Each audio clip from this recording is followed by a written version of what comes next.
Bonjour à tous, c'est le billet philo d'Entre nous culture. Un billet cette semaine intitulé « Naître ou renaître ». Alors la naissance ou la renaissance, c'est un thème d'actualité à plus d'un titre. D'abord d'un point de vue culturel ou cultuel, on a célébré le 25 décembre la fête de la naissance de Jésus. Du point de vue de notre rapport au monde, bien nous renaissons progressivement à la lumière, puisqu'on a passé le solstice d'hiver. D'un point de vue moral, pourrait-on dire, beaucoup d'entre nous cherchent à renaître à l'approche de la nouvelle année, renaître à nous-mêmes, renaître au désir, à la vie, à la curiosité, à l'envie d'avoir envie, dit une célèbre chanson, pour se projeter vers de nouveaux projets. Et puis d'un point de vue, statistique, démographique et politique, le thème de la naissance a aussi été d'actualité ces dernières semaines. C'est d'ailleurs par ce dernier point que je vais commencer. Je vais en faire mon premier point du billet, cette actualité de la naissance d'un point de vue démographique et d'un point de vue politique. En effet, les chiffres de l'INSEE sont connus pour l'année 2023 jusqu'à fin novembre, puisque l'année n'est pas encore tout à fait terminée. Et l'année 2023 est tout à fait singulière du point de vue des naissances. Alors certes, il y a une tendance de longue durée qui se poursuit, mais il y a une baisse importante des naissances qui a eu lieu en 2023, ce qui fait que le solde naturel de la population est presque négatif, ce qui n'était pas arrivé depuis des décennies. Alors, qu'est-ce que le solde naturel ? Le solde naturel, c'est tout simplement sur une période donnée, le rapport entre le nombre de naissances et le nombre de décès. Alors si mes souvenirs sont bons, je vais mettre pour celles et ceux qui sont sur Entre nous culture les statistiques exactes dans la description de la vidéo. Au 13 novembre ou jusqu'au 13 novembre, je crois que le nombre de décès cumulés était aux alentours de 543 000 pour la France, et pour la période du 1er janvier 2023 jusqu'à fin octobre, le nombre de naissances était aux alentours de 565 000, ce qui, par rapport à la même période l'année précédente, donc l'année 2022, a représenté une baisse de 7%. Alors 7%, c'est une baisse tout de même très marquée. Alors ça a été un objet de débat politique qui est un peu passé inaperçu parce qu'il a été occulté par d'autres débats, notamment la loi sur l'immigration et d'autres sujets, en particulier les différentes guerres qui ont lieu un peu partout sur le globe.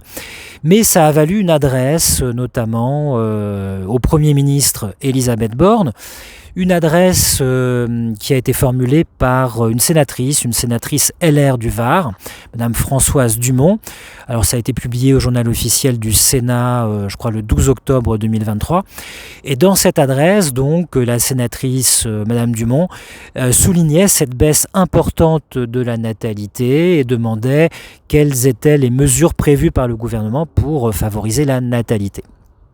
Alors au-delà, des instrumentalisations, des récupérations ou de l'écho politique aux partisans de cette question, le fait est qu'il y a un problème de naissance ou des naissances au pluriel en France en 2023. Alors ça, c'était mon premier point. Ça m'amène à mon deuxième point. Quelle est la signification finalement de la naissance d'un point de vue social, d'un point de vue biologique, d'un point de vue existentiel, d'un point de vue symbolique ? Alors on trouve des réflexions très intéressantes sur ce point chez une philosophe du XXe siècle, Hannah Arendt, dans un ouvrage célèbre qui est apparu en 1958 et qui s'appelle La condition de l'homme moderne. Alors Hannah Arendt, et plus précisément dans le chapitre 5, et à la fin du chapitre 5, de La condition de l'homme moderne. Alors Hannah Arendt, c'est une philosophe d'origine juive, mais de façon peut-être un peu surprenante, dans ce chapitre 5, elle se fait l'écho de thématiques qui sont de tradition chrétienne, la foi, l'espérance, le pardon, la nativité et la naissance. Et d'ailleurs, elle rend un hommage au phénomène de la naissance, phénomène biologique, symbolique, existentiel et religieux aussi, puisqu'elle fait référence à la nativité qui est un thème chrétien par excellence. Que nous dit Hannah Arendt à la fin de ce chapitre 5 et pourquoi évoque-t-elle la naissance et pourquoi souligne-t-elle l'importance singulière de la naissance au sein du monde humain? Bien, Arendt commence par souligner le fait que, en apparence, tout ce qui se fait dans l'histoire est voué par une sorte de fatalité à périr.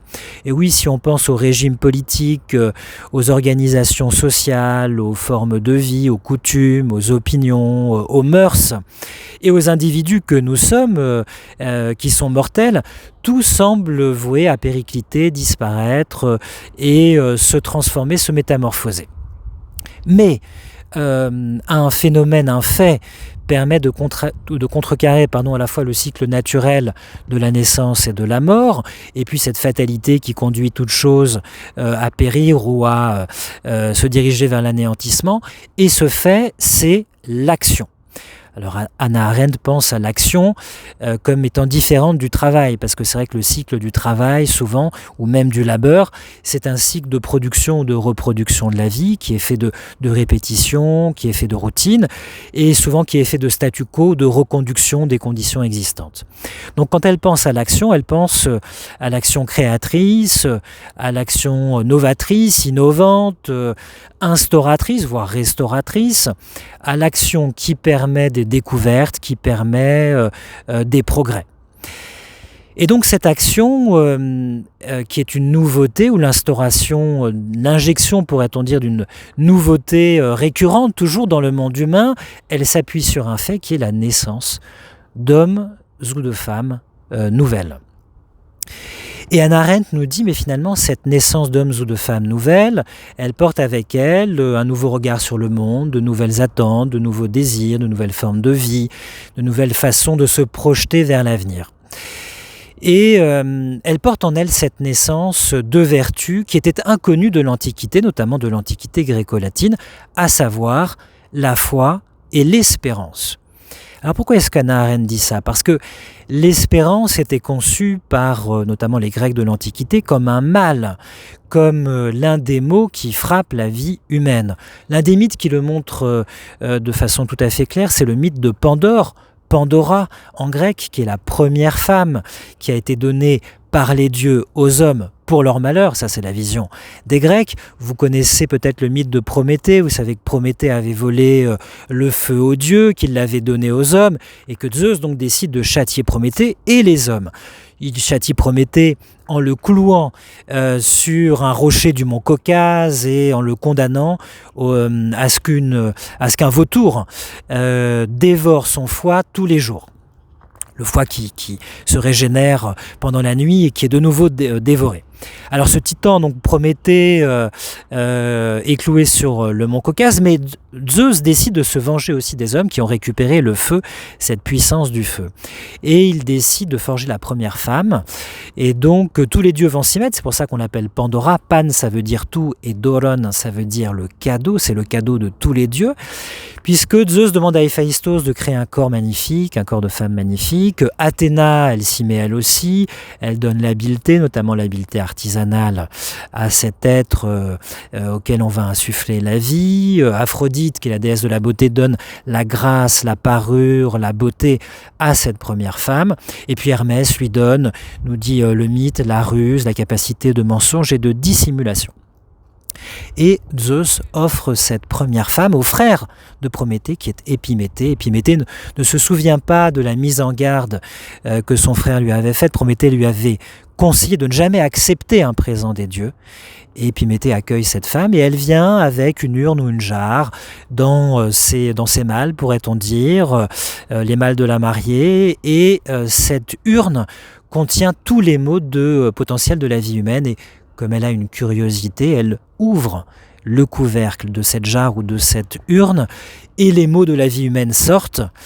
Et puis quand elle se rend compte qu'elle a fait une erreur, on dirait de façon vulgaire, elle a fait une boulette, elle referme le couvercle avant que ne sorte le dernier des mots qui est l'espérance. Donc on voit bien que les Grecs tenaient l'espérance comme un mal. Puis la deuxième vertu que porte avec elle la naissance et qui n'était pas particulièrement prisée de l'Antiquité, notamment de l'Antiquité gréco-latine, c'est la foi. Alors la foi dans le monde gréco-latin, c'est surtout la foi dans la parole donnée, c'est-à-dire dans la promesse, dans le serment que l'on fait à quelqu'un. Ce qu'on appelle donc la fidélité, la foi dans la parole donnée. Les Latins y prêtaient lui donnaient une grande importance, prêtaient une grande attention à cette foi dans la parole donnée. Mais nous ne nous le cachons pas, la foi dans la parole donnée, c'est une vertu précaire puisqu'elle court toujours le risque d'être trahie. Donc voilà, donc Hannah Arendt nous dit finalement la naissance d'hommes ou de femmes nouvelles porte avec elle deux vertus sur lesquelles insiste la tradition chrétienne, l'Occident chrétien pourrait-on dire, et qui n'étaient pas prisées de l'Antiquité. C'est ce qui fait dire à Hannah Arendt à la fin du chapitre 5 de la condition de l'homme moderne ces mots. C'est la foi et l'espérance, donc je cite Hannah Arendt, c'est la foi et l'espérance qui ont trouvé sans doute leur expression la plus succincte, la plus glorieuse, dans cette petite phrase des évangiles annonçant leur bonne nouvelle, : un enfant nous est né. Fermez les guillemets. Ça, c'était mon deuxième point, l'importance de la naissance pour le monde humain. Alors mon troisième point, ça va être que vous allez sans doute me dire, oui d'accord, c'est bien beau. Mais qu'est-ce qu'on fait, nous qui sommes déjà nés ? Alors moi, je fais partie aussi des gens qui sont déjà nés. Est-ce que ça nous concerne finalement, ce caractère important de la naissance ?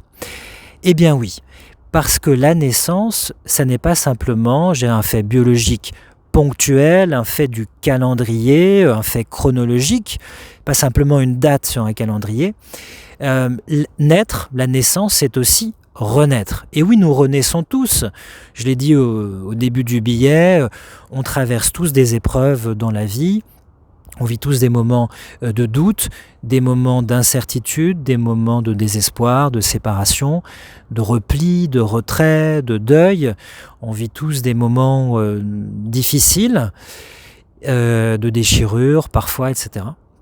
Mais nous renaissons. Nous renaissons, et on peut espérer évidemment de renaître, nous renaissons à la vie, nous renaissons au désir, nous renaissons à la lumière, au sens propre et au sens symbolique. Et donc nous sommes des êtres de naissance et de renaissance. Il y a un auteur très célèbre, peut-être le plus célèbre de tous en philosophie, qui a insisté sur cette importance du phénomène de la régénération. Il s'agit de Platon, philosophe grec de l'Antiquité, et Platon l'a particulièrement souligné dans son dialogue sans doute aussi le plus célèbre, qui est le banquet. Le banquet qui est un dialogue qui est consacré au désir et à l'amour.